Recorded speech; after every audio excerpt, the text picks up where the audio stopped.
1987, and the KANU regime was trying to encroach on the law society.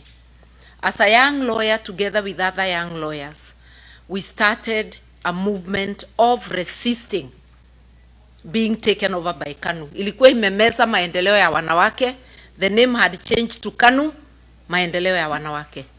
KOTU had been swallowed, and Mutukufu expressed publicly that the next institution you'll be taking is the Law Society, because it was vocal. So as young lawyers, when our chairman of the day agreed to a government appointment, we felt that he was now leaning too close to the regime. I became active, organizing and leading to push back. And then I realized that you cannot practice your profession or your business in a vacuum. It is within the social, political, and economic context. And I therefore linked the environment I worked in to the politics of the day. And that's how, from activism within the Law Society, I went on to the wider questions of governance in the country. The rest is history. Here I am, still practicing. I'm still practicing the two professions, politics and law. And they intersect very well. Because as a lawyer, you are taught to represent. As a litigation lawyer, which I was largely, you articulate the issues of your people. In politics, it's the same thing. So, I don't know, it's not 30 years, it's almost 40 years. Here I am, still at it. And instead of the more dark days, we've now gone 360 degrees back to where we came from. And this is not dark days. This is total eclipse. Total eclipse. I don't remember anywhere during the Moi era other than the Wagala massacre, which was over a period of time, not a single day, where 60 or more people are killed in a single day, and it goes on and it's countrywide. I've said other than the Wagala massacre, even when there was Sabasaba and such things, we never had large mass deaths that are repeated, a system that is unrepentant, almost rejoicing, and adding insult to injury. Shoot to kill. And the Mtukufu of the day echoes the words. Then when he finds the UN is complaining, is asking for accountability, he says shoot in the leg, as though you don't die when you're shot in the leg. Rex Masai was shot in the leg, and he died. So many have died. A gunshot on any part of the body can actually finish you, depending on where. So asking that people be shot, unarmed people, it's a criminal offense. And this is a guy whose case at The Hague never finished because the witnesses walimalizwa. Moja kwa moja, compromised, finished, all disappeared. And some were compromised and went away. So we are saying we are living in very bad times. Moi era, we didn't have the 2010 constitution.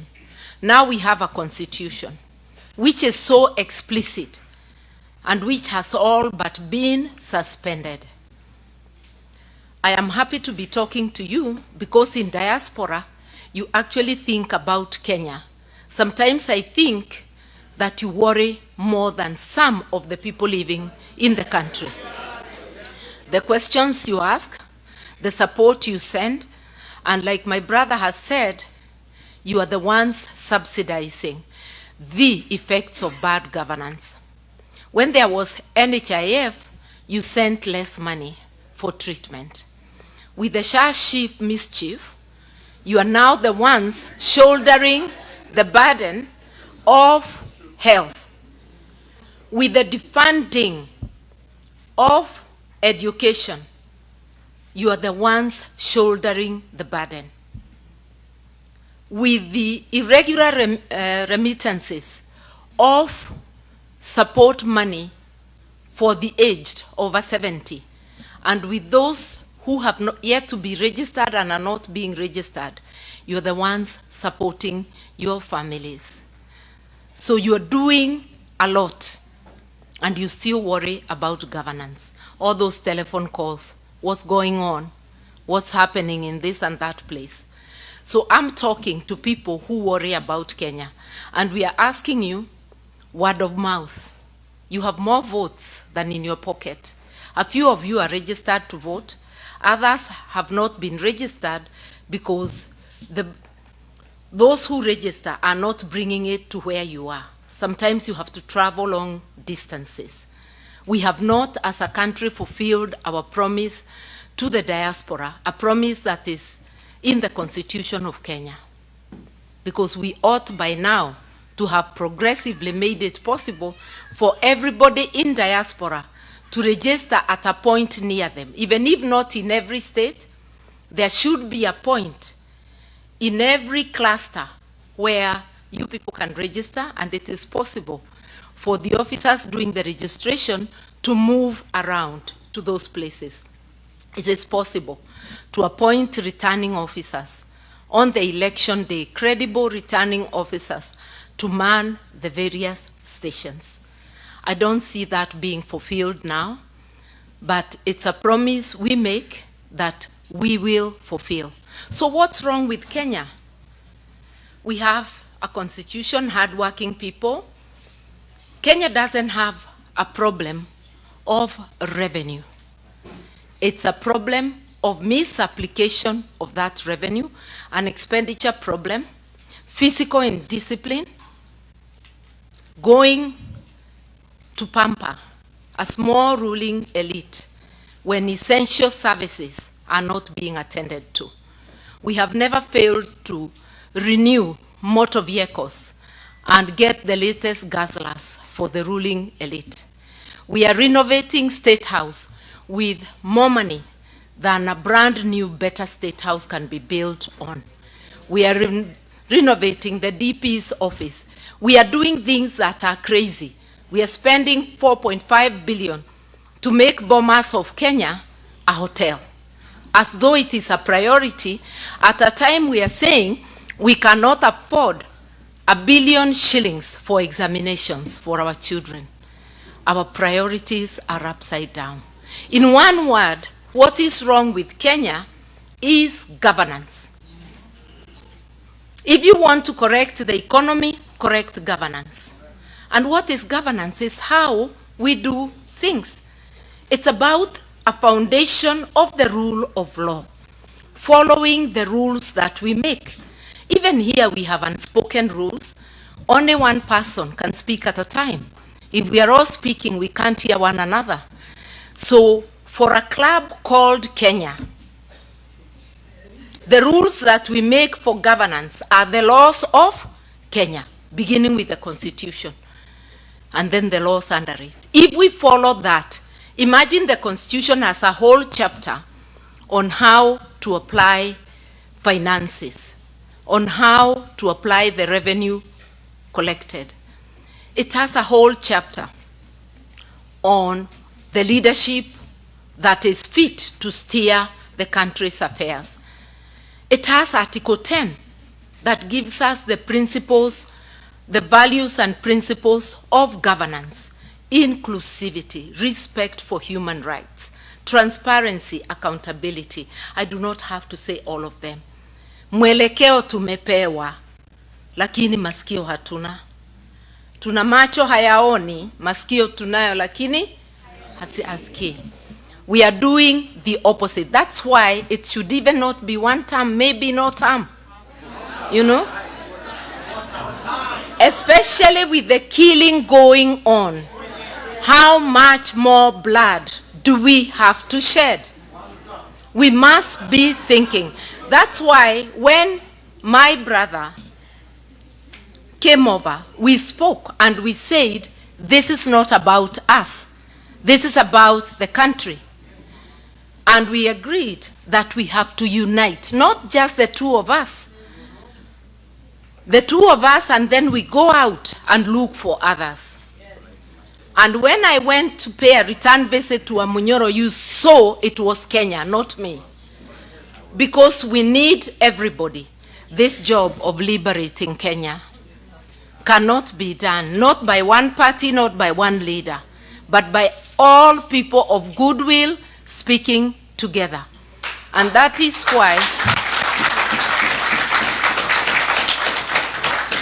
why in the People's Liberation Party, the clarion call is unite, liberate.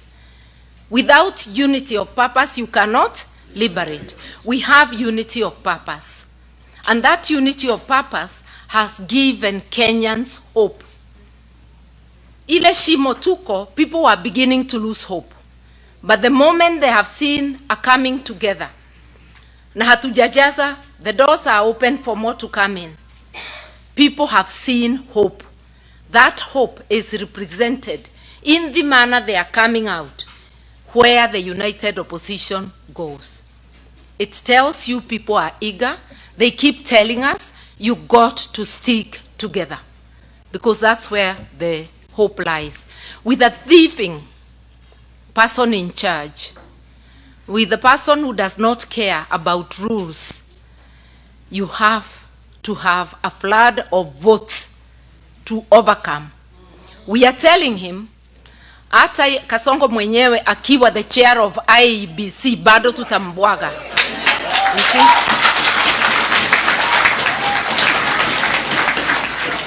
Hata akiwa commission yote, bado tutamweza. But we have to stick together. Yes, we are many candidates. And in case you hadn't known, I'm vying for the presidency.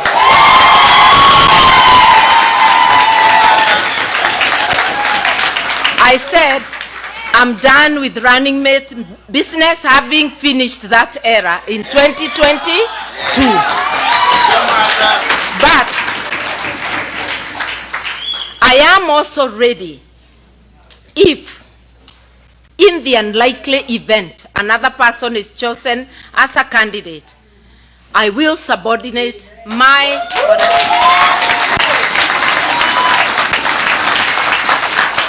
and support without being a running mate. Because Kenya is bigger than anyone. Yes. But for now, I am working so hard and I'm gonna work day and night to be that candidate. But with in mind that Kenya is bigger than any one of us. Because if the whole problem is governance is about rule of law, I think I got those qualifications. I think I have lived that upholding the rule of law and good governance.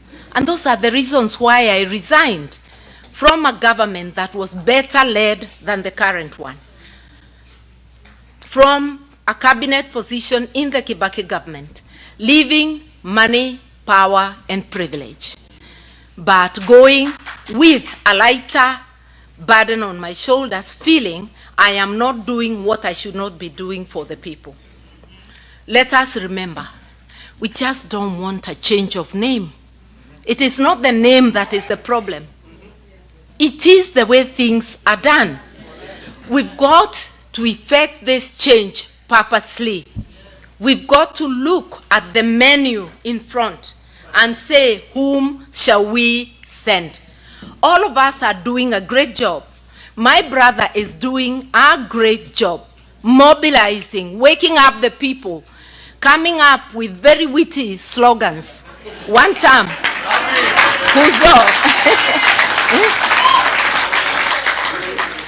from insider knowledge, he's delivering sucker punches. I was telling him that the last one, when he told him, you are angry, I see you are very angry, but Kenyans are more angrier than you. That was a knockout punch. And each one of my other brothers, everybody has something useful they are doing, something unique. But we want to look at the totality and say, whom shall we send? So each one of us will market themselves. We'll all market our parties. And when we talk of parties, let me tell you something. I talked of governance. But political parties are very important in the governance of a country because they are the network that mobilizes the people on a platform. And I'll begin by saying PLP, we are social democrats. So we are people-centered. And we believe that on a foundation of rule of law, you must look back and uplift the vulnerable. I'll not go on beyond that. I just wanted to say, political parties are so important, and I'll urge those of you here, join a party of your choice. I'll obviously tell you PLP, but while recognizing that there are many parties, join a party of your choice. Do not be a spectator. Why? A government is as good as the political party that forms it. A political party that has no governance, has no structures, a political party that adopts corruption as one of their ways, a political party that has authoritarianism will get a government just like it. I'll just tell you, UDA is a voluntary party, and it has formed a voluntary government. I'll give you a contra, and the same it was with KANU, by the way, and other parties which I will not mention because they were run by friends. The only party that had a semblance of good governance was Mwai Kibaki's DP. It was called by people the gentleman's party. What they meant is that it was so orderly, it didn't look like a political party. By the way, when I was rigged out of party elections in 1992, September the 12th, because I remember, I immediately moved to DP by the 2nd of October, and elections were called. And I was able to defeat the people I found in DP because everything was done above board. That was Mwai Kibaki. And that's how come he ran a good government the first term especially. Things started going south towards the end of the first term election period, 2007. And then when we got the grand coalition, or was it grand corruption government, that, you know, I'm telling you from insider, the way now Rigi can speak to you as an insider. You know, he delivers truths from knowledge. Like I remember, about a year ago, or 2 years ago, Chief Justice Emeritus Mutunga and several others made a statement when Boniface Mwangi was abducted. And from information we said there is a killer squad of assorted security agencies, and we explained. Rigiji has explained it better than us. He's even given us the figures that it has just slightly over 100 people. You know, that's from insider, just like Muturi did on abductions. In fact, Muturi will be my witness in the Law Society case because they keep denying, yet he has insider information. I'm just telling you that having people who have inside knowledge is very important. I had inside knowledge of the Kibaki government, and I can tell you that it ran well until we stopped caring about the law, and that happened especially in 2000, after the coalition government came, and I lasted just for 1 year before leaving. Because it has to be, you don't want things done which later you cannot explain. You can't be part of it and then deny it. So we are having a problem. The issue is governance, and political parties do matter. Kindly, you can make that party you join a party that is well run by speaking out. You can make sure that that party has good policies by impacting on the policies. You can also support that party through donations. And when many people support, you do not have to spoil your budget. you just give the little money you could have. You forgo your coffee for a day, and you give that small donation. Help us get Kenyans to know that parties should be given, not giving out. You know, we've got to get away from that handout culture. Help us through word of mouth for people to know. And those who do not have money, you still can give. Give your time. It is money. Volunteer in cash and in kind, and through word of mouth. So I want to say that there's a lot you can do. There's a lot you're doing. We still expect so much of you. We are going to build Kenya together. And please, please link political parties with governance. If we don't do that, I could list parties that are large but have bad governance, that even if they were to go in, they will go in limping. We have to be ready. What changes do we want? We have to focus on institutions. Imagine the three arms of government are the worst in terms of governance. The judiciary, even about using money in a reckless manner. If you check how they are doing their buildings and all that. If you go to the executive, worst. You go to parliament, terrible. Those who want to be members of parliament, those who want to join politics and be leaders, let it be a calling to serve. These days, parliament is a glamour job.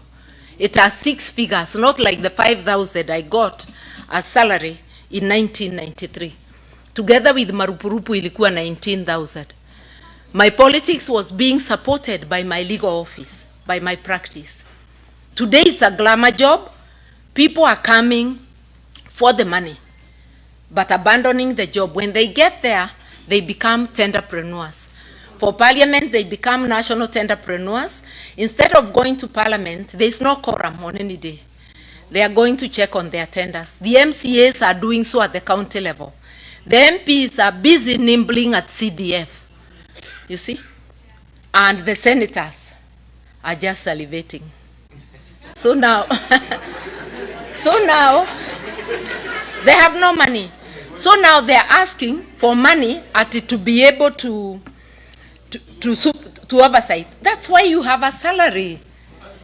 Even this thing of allowance, when you pay good money, you should stop allowance because it's double payment. We will have to restructure salaries. Restructure in such a way that even when a civil servant goes to a workshop, they are not paid money. You are still at work. We have monetized everything. Our God has become money. We have forgotten others. And we have this entitlement. Those who are in office think that more should come to them, even when their brothers are starving. That is not good governance. Let's think about it. You can help us. You can help us prepare for the changes, because change is coming, mind you. Change is coming. Yeah. And we must do it together. I want to leave time for questions. There are many things I could tell you, but I'll give you 5 things that we are focusing on in PLP, the 5 pillars. One of them is rule of law. Because if we do not have rule of law, if we do not kill impunity by real-time enforcement, by ensuring the law applies to everyone across the board, then all that we'll be doing will go to waste. Our wish for better governance will be zero. You see, it will be useless. Number 2, it is the economy. On that foundation of the rule of law, an economy that works for everyone. Taxation should never be a punishment. It's a contribution for the services you get. And one of the principles of taxation is to tax people what they can afford. You cannot tax people until working people can no longer feed their children, can no longer take their children to school, are having their houses repossessed and their cars. That is not taxation, that's extraction. And the last time we had extractive regimes that were unapologetic was the colonial era. We do not want an extractive regime. We want taxes people can afford. Abolishing the housing levy and any other punitive tax. Without going into details, also ensuring that Article 43 on basic needs is implemented, that people have access to education, universal access to education and universal access to health in all public institutions. We can afford it, we just have to seal the leakages. If you see the money we lose every day to corruption and every year, we don't even need all of it to give those services. And also start by using the money already allocated well, because all these institutions, the schools, the hospitals, there are leakages you cannot imagine. Investing in agriculture. Why should we stay hungry and we have arable land? Support farmers, and especially those small-scale farmers. Support our SMEs, see if it's jobs, because we must give the youth jobs. Our SMEs currently are listed as 7.4 million. Imagine if they were supported and they increased jobs by 2. Those would be 15 million jobs. We would have gone a long way into solving the joblessness. When you support a company, like I saw a policy which is there today, that companies who invest over 3 billion will be given a tax holiday for 20 years. How many people can a company of 3 billion employ? If you gave those holidays or consideration to SME sector only, you are most dependable. Even when they close, they will still open again. They go nowhere, and their money circulates in Kenya. A foreign company, their money goes where? I don't want to talk too much about it. I just wanted you to know the areas we are looking at and much more. May God bless you. May you support us, and may you support me to take Kenya to the next level. Asanteni.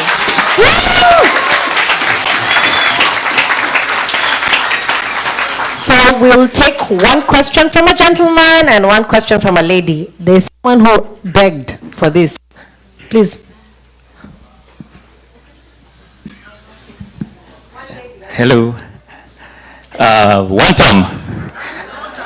Thank you so much, first of all, Mother Karua, Honorable Mother Karua, for our wonderful speech you've given us, and also Honorable Deputy Rigathi Gachagua, and everybody that is here, and especially the group that have arranged here. I had to write it down because I wanted to make sure that I have a question, but of course it circles through basic reasoning. Okay, so I'll just go straight to it because 2002, the United Nations Refugee Agency released a report that sheds light on the challenges facing Kenyans and urgent need for change. A portion of the report says, the average Kenyan is now poorer than he was 20 years ago, increasingly deprived of health care, education, and an adequate livelihood. Much of Kenya's widespread poverty is a direct consequence of government inaction on key policy issues, including corruption, land adjudication, and workers' rights. It is also political motivated clashes and the looting of government officials and the corruption of public resources, including treasury, government agencies, parastatals, public land. More concerning, none of these offenses have faced substantial consequences. This stand even today, the lack of accountability is a slap in the face of every Kenyan who is struggling to make end meet. But remember, change is in our hands, and it's time for us to demand it. Now this is the thing. 23 years later, the issue of health, better living condition, or other adequate level remain a passing concern that affects over 74% of Kenyans. The 23-year gap underscores the prolonged nature of this issue and its need for immediate action. Oh, 1 minute, just 1 minute. Give us a question. Yeah. We don't have time. Yep. 1 minute. Yes. Yeah. So 11% of Kenyans have, for example, the flushing toilet. And look, only 11% of the Kenyans only have a flushing toilet. And even 8% of the Kenyans are still using the defecation. The question is this. Does Kenya have an issue with presidency or parliamentary, but rather the issue is mainly based on lack of civic education, like we just engaged here? where the people need to be enlightened or to be informed. Because if you go to Kenya today and I give them, for example, $5,000, first of all, 5,000 shillings, versus I give them the opportunity to have a toilet in each and every home, or even better roads and better infrastructure, they'll go for the 5,000 Kenya shilling without even asking. The question is this, because this is ongoing, what is it that we are doing to make sure that especially the civic education continue to be impacted in the village? From where, for example, where I come from, so that they can have an agency, a sense of need for those basic needs, rather than rotating every year the cycle of what has been going on. Yeah. So what is the question? Is about civic education? Yes. Who, yeah. Yeah. please give her a chance to respond. The question then is that, what are we doing about the civic education?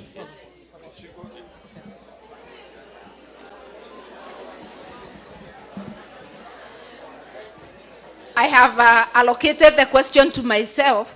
Seek ye the kingdom first, and the rest will come unto you. It's governance and change. Change that is structured, change for the better. Because those people, their income will rise, like it did during Kibaki era, and they'll build those facilities for themselves. Yeah. Thank you.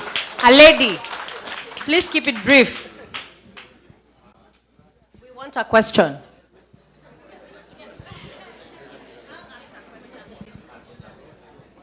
Good evening, everyone. My name is Julie Kioma. I'm a lawyer by profession, both in Kenya and here. Mother, you inspire all of us, especially the young girls. So I have a question directly to you. You've been in politics for a long time, and we are now experiencing a situation where the young people are having an uprising without any form of leadership.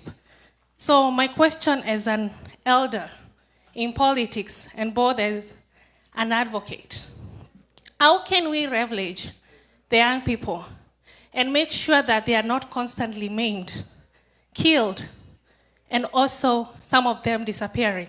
How can we leverage the political wind that we are seeing among the young generation? Yes, I love that question. What can we do as diaspora to support our Gen Z in changing our country? Encourage those who feel the calling to vie for seats. And it's not all about age, because we have seen young people who are not up to it, just like old people, but capable young people who have shown leadership of integrity. Actually, the young should be a majority in any government, and I'm happy that both the DCP, PLP are all mentoring young people. We too were mentored. Mentorship is not just an academy. It's by what you see people do, what you see them, hear them say. We are doing the best we can, and we are ready for that intergenerational talk and handover. But the handover will not be that I stop vying so that a Gen Z can vie. In my days as a youth, I wrestled an old man, my father, out of the seat. So I'm inviting Gen Z to also wrestle me out of this one. Wakuje to compete. But because I feel that I still got something this time around. But there is room for serious mentorship. And in PLP, we have introduced a clause which I borrowed from a party, the ACT Wazalendo of Tanzania. We have a term limit for the party leader.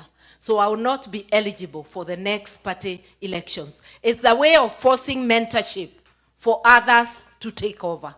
Yeah. I'm going to take one last question. I have a question to the principals. If Kenya is burning and KK administration reaches out to both of you, what would be the irreducible minimum to work with KK government for the sake of the country?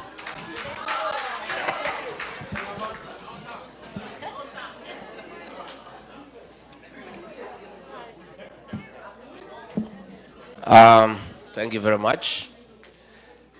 We have had that line of thought, Raila Odinga. We're asking the people of Kenya, you want me and to go and sit down with somebody who has killed our young children?